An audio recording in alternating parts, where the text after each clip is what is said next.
ಭಜೋ ನಿತ್ಯ ಗೋವಿಂದ ನಿತ್ಯ ಗೋವಿಂದ.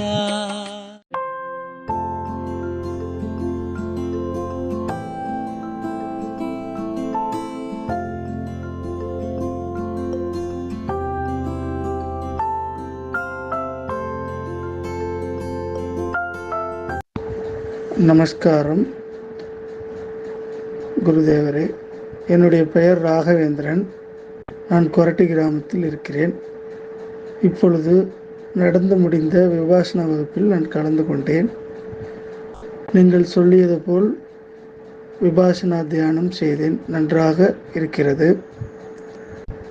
வெளிப்புற வாழ்க்கையில் ஈடுபடும் பொழுது விபாசனா தியானத்தை நான் எப்படி செய்வது?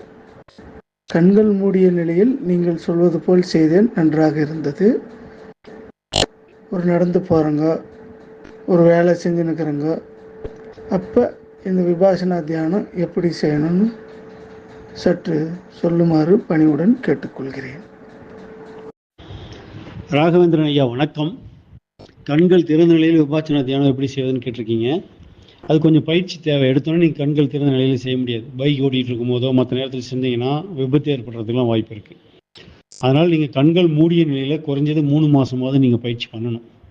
அதுக்கு நேரம் ஒதுக்கி தான் பண்ணியாகணும். ஆரம்ப கட்டத்தில் காலையிலையோ சாயந்தரமோ தியானத்துக்கு ஒரு 1/2 மணி நேரம் 1 மணி நேரம் ஒதுக்கி நீ கண் மூடி பயிற்சி பண்ணுங்கள்.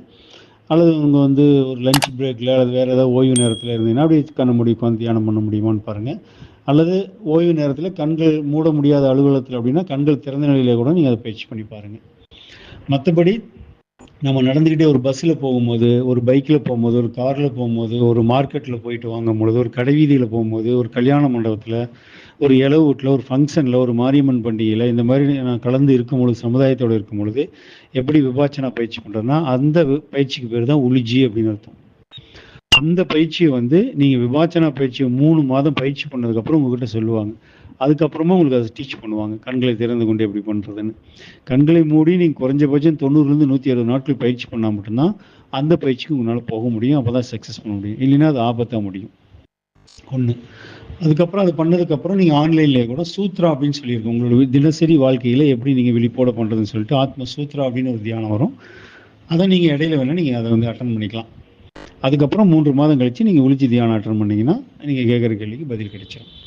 நன்றிங்க ஐயா.